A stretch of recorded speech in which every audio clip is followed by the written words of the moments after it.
Avec Marraine Adour Côte Sud, surfez à la vitesse max. 23 communes vous présentent l'UST Mag.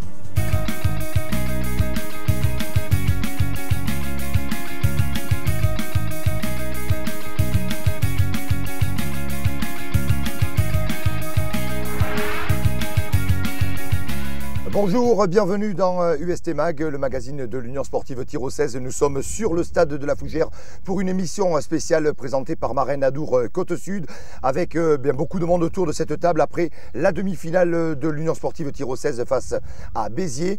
Le plaisir d'accueillir aujourd'hui Max Dando, président du club de l'Union Sportive Tir-au-16, Michel Labeillerie, conseiller général, maire de Saint-Vincent-de-Tyrosse, Stéphane Cambos, le co-entraîneur de l'Union Sportive Tir-au-16 et Paul Dubert, demi de mêlée et capitaine de l'Union Sportive Tir-au-16, tout ce petit monde qui va réagir et revenir un petit peu sur le match avec Nicolas Mazas, manager général, qui viendra aussi nous retrouver tout au long de cette émission. Alors, Max Dando, président, on est maintenant à 2 jours après cette défaite.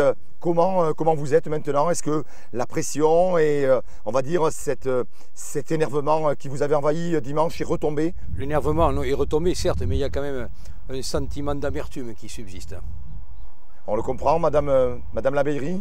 Même chose pour moi, un sentiment de tristesse encore aujourd'hui, malgré les 2 jours passés, mais la tristesse parce que quand on est sur le stade et que l'on vit ce que l'on a vécu dimanche, on ne peut que regretter malheureusement. Effectivement, on va d'ailleurs y revenir de suite sur ce qui s'est passé durant la première mi-temps de ce match entre l'Union Sportive Tir-au-16 et l'équipe de l'AS Béziers. Retour sur la première mi-temps. Alors cette première mi-temps, Stéphane et Paul, comment s'est-elle passée? Il y avait quand même une domination de l'équipe Tir-au-16. Oui, tout à fait, puisque de toute façon on a assez rapidement pris le score, même si malheureusement on a encaissé une première pénalité en tout début de match.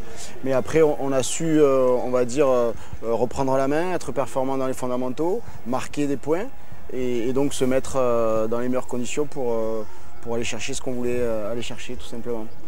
Paul, on voit une équipe Biterrosse qui a essayé quand même de mettre de la puissance au niveau des avants.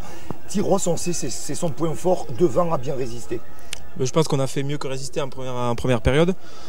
On a vu au match aller, on avait été un peu bousculé, notre pack a été un peu bougé. Je pense que le début de deuxième mi-temps a vraiment montré que notre pack a pris le dessus, malgré quelques mouvements d'envergure qui n'ont pas porté ses fruits. Mais on a fait du bon travail dans la semaine et ça se voit sur ces images et en première mi-temps.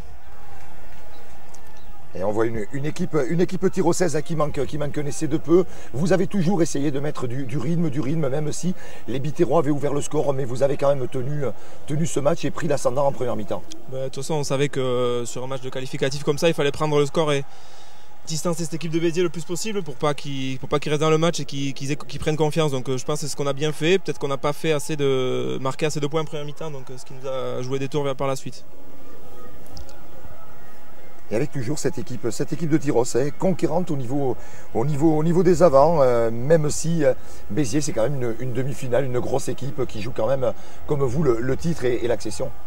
Oui, on le voit sur les images, je pense que avec un groupe soudé comme on l'avait sur ces images, je pense qu'on aurait pu avancer, on marque cet essai et qui aurait pu nous permettre d'aller en finale. Mais bon, on verra par la suite que ça n'a pas suffi. Stéphane, avec Christophe Amassé, qu'est-ce que vous dites aux joueurs à la mi-temps pour bien sûr qu'ils ne se démobilisent pas?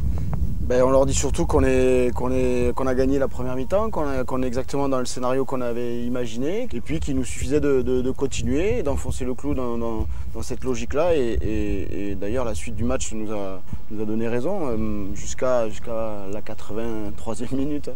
Alors on va y revenir d'ailleurs, puisqu'on va revoir de suite la deuxième mi-temps de ce match où là, la domination s'est faite un petit peu plus du côté biterrois, même si la fin de match, c'est quand même les Tyrossais qui ont pris une grosse emprise. Et puis on va voir ce qui s'est passé vraiment dans cette fin de match. Retour en image.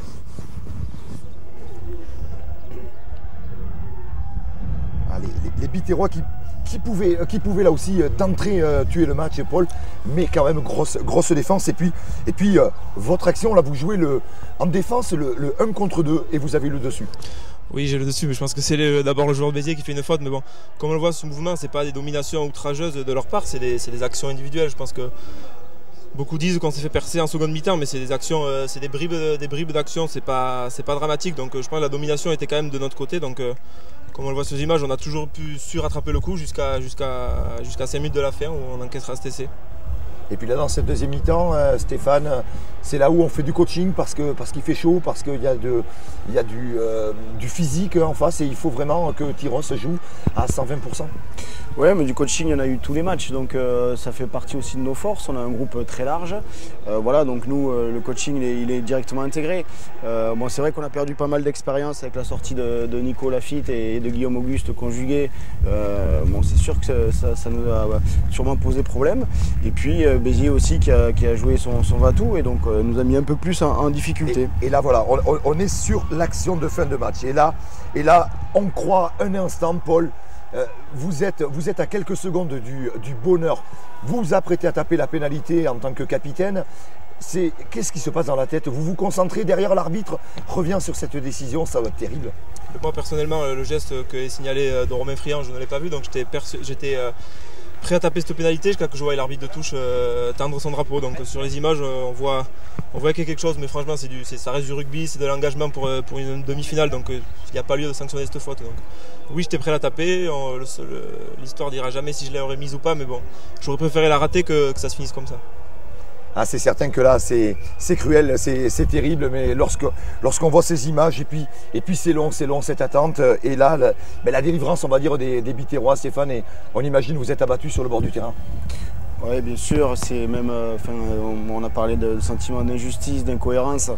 Je maintiens encore aujourd'hui, après avoir revu dans le détail la vidéo, que c'est de l'incohérence et problème de compétences sûrement, et jusqu'à peut-être, je sais pas si un jour on pourra le prouver, mais peut-être un manque pour moi d'honnêteté ou alors de professionnalisme, de professionnalisme, voilà, tout simplement. Mais voilà, comme ça a été dit tout à l'heure, c'est beaucoup de choses qui sont remises en question par rapport à ça et voilà, tout simplement de façon injuste selon moi. Le drame, c'est qu'au moment où il va prendre la décision, l'arbitre de champ sait très bien qui fait une erreur. Et c'est là où je pense qu'à un moment donné, oui, la fédération, ils ont des réunions bientôt, ils ont un coach, ils ont un travail de coaching avec les arbitres.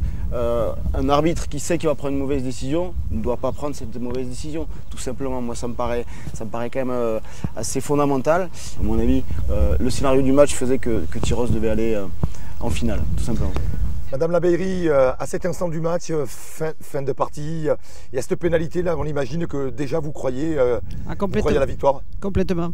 Donc j'étais descendu devant la main courante, c'est interdit, heureusement qu'on ne m'a pas viré. J'étais descendu avec le président de la communauté des communes parce qu'on se voyait déjà au milieu des joueurs. Et puis voilà, la finale pour nous c'était logique. Quelqu'un a parlé d'une grande équipe de Béziers et d'une petite équipe de Tyros. Je suis scandalisé moi que l'on puisse dire ça. Effectivement, dimanche, c'était une grande équipe de Tyros et une petite équipe de Béziers. Voilà, mais ça, c'est au moins dit. Et c'est vrai, Madame le maire, qu'on comprend aussi. Paul, est-ce que on sait que vous êtes très, très sollicité en cette fin de saison. Est-ce que Paul Dubert sera tyrossé la saison prochaine? Est-ce qu'on le verra porter le maillot de la Fougère? Très sollicité, c'est pas le mot, mais bon, je pense à l'heure d'aujourd'hui, je peux dire qu'il y a de grandes chances que je sois à Tyros l'année prochaine. Dans les contacts que j'ai eus dans la région pas très loin d'ici ne sont plus d'actualité, donc il y a de grandes chances que je sois à Tyros et comme je me suis permis de le penser depuis la fin du match, on a mis 3 ans pour passer les huitièmes de finale, enfin les barrages. Peut-être qu'on mettra 3 ans pour passer ces demi-finales, donc l'année prochaine ça sera la bonne et si tout le club, tous les joueurs, tous les dirigeants, tout le staff met le même engagement, le même cœur que cette année, je ne vois pas pourquoi on n'y arriverait pas. Vous pouvez que vous féliciter, Président, d'apprendre cette bonne nouvelle. Ah, j'en suis ravi. Moi, j'attendais demain soir le rassemblement des joueurs pour me faire le débriefing. Et je pense qu'avec Nicolas Mazas, on allait lui poser la question de confiance. Je suis heureux de l'apprendre et je suis sûr que dès ce soir, ça sera sur le site parce que c'était vraiment le sujet d'actualité. En dehors de cette fameuse pénalité retournée, il y avait aussi que va faire Paul l'an prochain. Maintenant, on le sait et c'est très très bien pour Tyros parce qu'il ne faut pas que Tyros se démobilise. Il y a encore une année à venir et comme vient de le dire Paul, je pense que s'il faut mettre 3 ans ou 4 ans, eh bien on mettra 4 ans, mais on sera champion de France et on montera en Pro D2. Et sachez que Président, qu'à la fin du match, même s'il y avait de la déception du côté tyrossais, eh bien on a rencontré quelques joueurs qui se sont exprimés et on sait qu'il y a toujours envie de revanche. On écoute ce qui s'est dit à la fin de cette rencontre entre Tyros et Béziers. Ben oui, on mène tout le match de plus de 4 points et après un essai, je sais pas, 10 minutes je crois de la fin. Et à la fin, on a la possibilité de mettre une pénalité qui est retournée, je sais pas trop pourquoi, il faudra voir à la vidéo. Là, c'est dur quoi.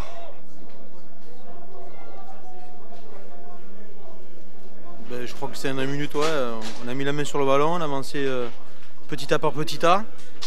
Les Biterrois, ils ont pas osé se mettre à la faute parce que bon, ils savaient que l'arbitre allait les sanctionner par une pénalité.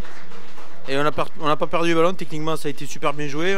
3 fois on se relève, on se regroupe, on fait 2 ballons portés, au 3e il nous siffle et puis je sais pas, une faute. Il y a tellement de fautes des fois qui sont pas sanctionnées dans un match et là, je sais pas, ça reste que du rugby certes, mais il vient de foutre en l'air, je sais pas, 30, 40, 50, 6000 personnes là et voilà. Là, je connais les valeurs de Tyros, j'espère que tout cœur ils vont rebondir et que vraiment l'année prochaine soit la bonne. Quoi. Voilà. C'est quand même très frustrant.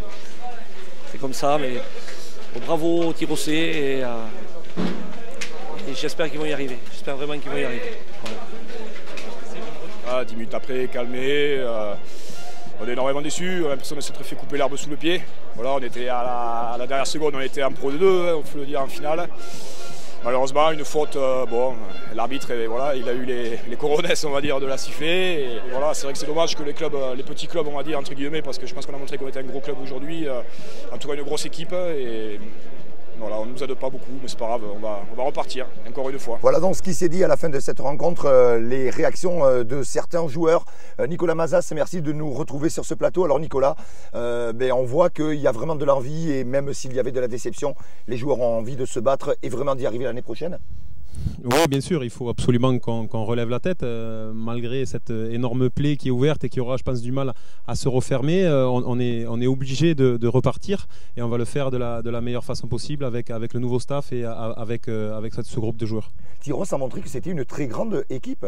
Tout à fait, c'est la confirmation de la saison dernière. C'est une magnifique saison. Je félicite tous les acteurs de cette saison, sportifs et administratifs.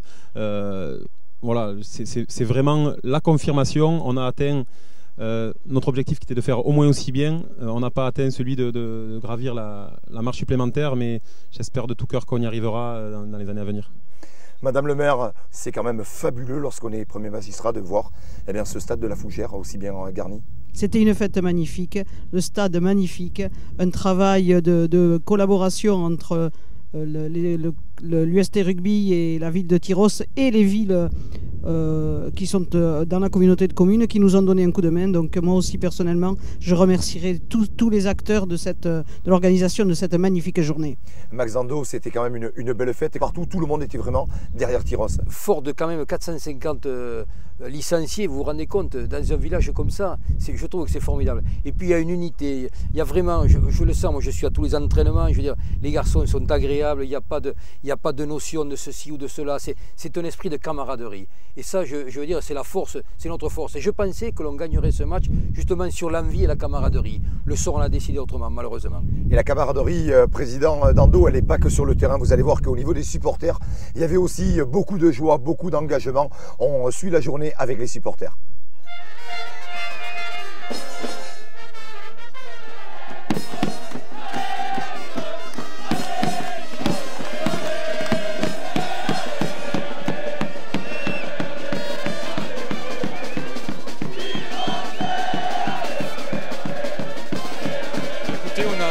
Nos camarades Tyrosais, ça se passe bien. Tout va se passer très bien, hein. Ouais. Que le meilleur gagne. Hein. Voilà. Et ça va être qui?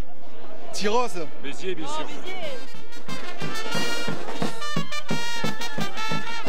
Comment va se passer cette heure tendue? Non, pas encore. Après, oui, un petit quart d'heure avant le début du match, ça va s'attendre un peu.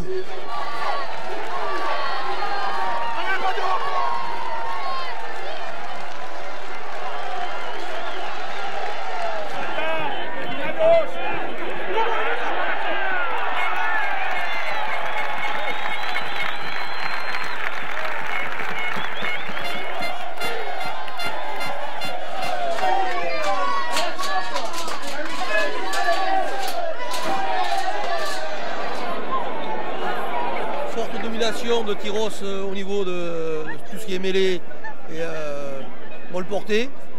Au détriment qu'on pensait que Béziers aurait été beaucoup plus fort à ce niveau-là. Donc je pense qu'ils ont fait une grosse préparation dans ce combat-là. Donc c'est ce qui leur permet pour le moment à la mi-temps d'être à 11-6 en ayant fait pratiquement tout le jeu. Et que Béziers, eux, jouent au pied pour avancer. Donc peu de jeu de leur part. C'est pas mal, mais ils ont un peu trop joué en fait. Ils auraient mieux fait de taper loin devant et de garder le score. Parce que prendre 3 points à la fin de la première mi-temps, c'est un petit peu bête, quoi. S'ils perdent de quelques points à la fin du match, ça sera à cause de là.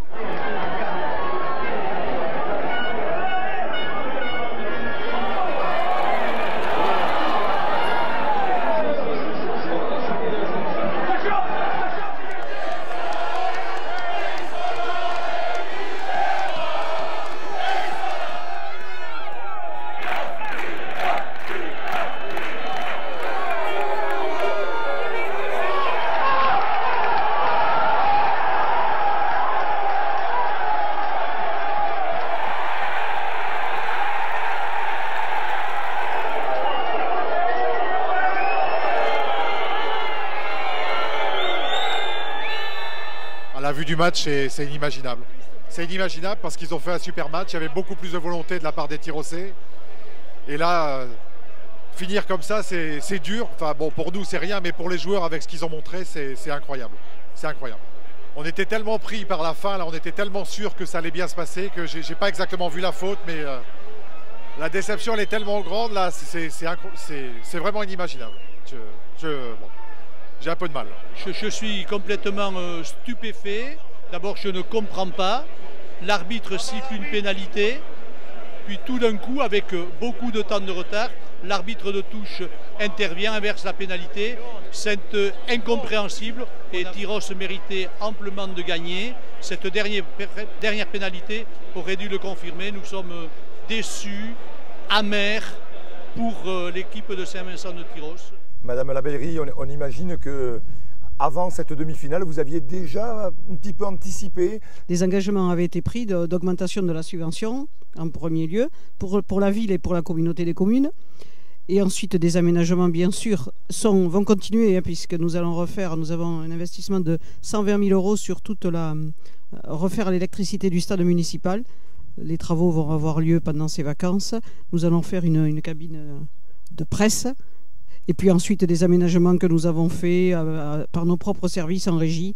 Et puis après cette mauvaise semaine, nous allons faire un débriefing avec le président et ses collaborateurs pour voir exactement pour la rentrée ce que l'on peut améliorer. Mais sachez d'ores et déjà que la ville et la communauté des communes sont bien sûr derrière notre club fétiche. C'est vrai qu'un club comme nous, ça manque un petit peu de bénévoles et sans le soutien de la ville et des services techniques, on ne pourrait pas organiser des journées comme on l'a organisé dimanche. Effectivement, on ne peut pas recevoir 8000 personnes, il faut encadrer tout ça, ça demande beaucoup de travail et c'est vrai que la ville de Saint-Vincent-de-Tyros et la communauté des communes sont très présents à nos côtés. Eh bien, nous allons vivre la journée des joueurs de l'Union sportive tyrossaise avant cette demi-finale.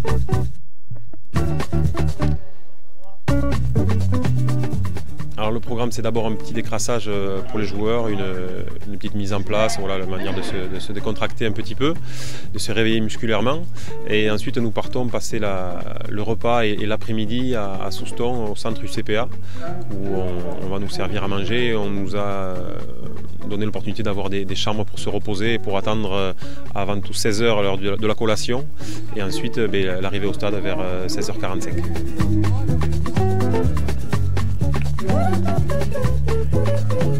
On vient d'assister à un réveil musculaire en fait.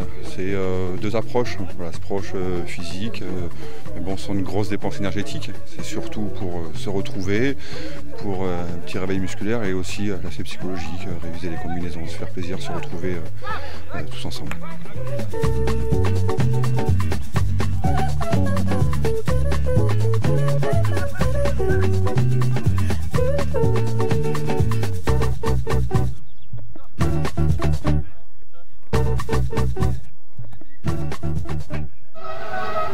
J'ai 2-3 rendez-vous dans le rugby qui m'ont marqué. Et aujourd'hui, je le mets, peut-être parce que c'est tout frais, ça va se faire, je le mets en première position, quoi. Et ça me fait plaisir de partager avec vous. Et on va aller chercher ce putain de victoire pour le mec à côté de nous, pour le mec qui est dans la tribune, pour sa famille. D'accord? Ça c'est le plus important. Il faut qu'on fasse un putain de match, les gars. Donc on y pense tous. On fait un putain de gros match, les gars. Ça fait un putain de gros match.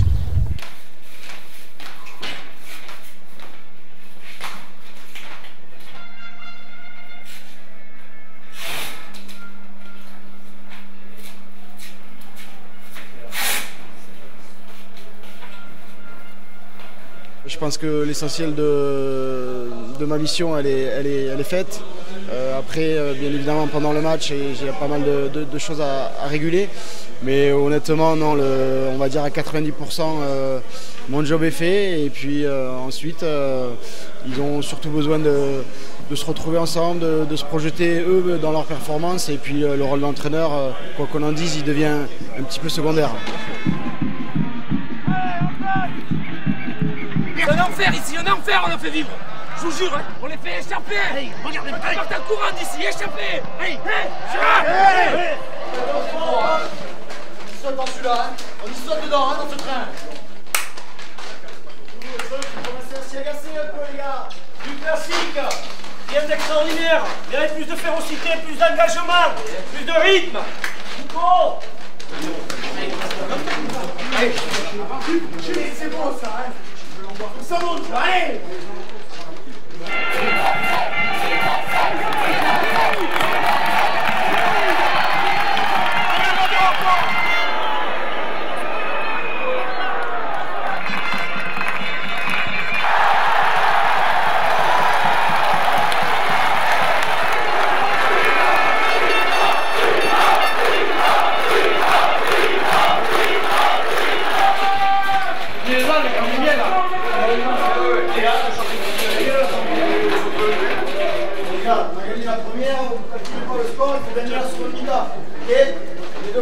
Il arrive, il faut la gagner. C'est passé, c'est passé. C'était très bien, vous faites une très belle mi-temps, les gars. Voilà, nous on alterne bien. Il faut mettre de la pression un peu plus au pied. D'accord? Il faut y aller sur les ballons. Ok? On gère ça, on gère ça. Et les gars, 40 minutes, 40 minutes.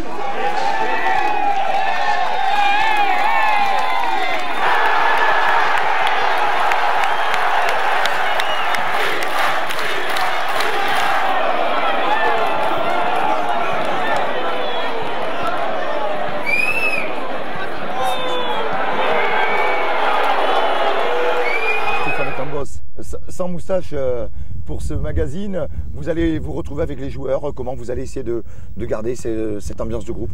Il faut qu'on évacue cette déception et puis petit à petit qu'on bascule vers ce qu'on va pouvoir faire ensemble et se fixer des nouveaux objectifs voilà, pour la saison prochaine. Alors Nicolas, on imagine que le président dont travaille, le manager général, dont les co-entraîneurs avec Yannick Lamour, donc qui remplace Christophe Amasek, tout ce monde va se mettre au travail très vite. Voilà, on se voit demain avec Stéphane, avec Yannick, avec Christophe Damien pour essayer d'établir un planning de reprise et on va essayer de discuter de quelle manière on va parler avec les joueurs pour les remotiver. On arrive au terme de ce magazine, Madame Labeyrie. Voilà, la saison est finie. Maintenant, on va se projeter, on va faire un petit peu la fête, les fêtes de Saint-Vincent de Tyros qui arrivent. L'année dernière, nous avions ouvert les fêtes de Tyros avec l'équipe de rugby et je vais proposer bien sûr au bureau municipal tout à l'heure. Là, ils doivent être en train de travailler, que l'équipe de rugby et bien sûr tout le staff et le président peut-être ouvrent les fêtes de Tyros encore cette année. Ils le méritent bien. Ça sera déjà le premier baroud d'honneur. Eh bien, merci beaucoup. Merci Max Dando, merci Michel Labeyrie, merci à vous les sportifs, Nicolas Mazas et Stéphane Cambos. C'était un réel plaisir de partager ce magazine avec vous grâce à Marraine Adour Côte-Sud. Merci à l'Union Sportive Tyrosaise pour cette très belle saison et attendons bien sûr la prochaine saison qui sera sûrement avec autant de soleil que nous avions aujourd'hui sur le stade de la Fougère. Et je croise les doigts, l'accession en Pro D2.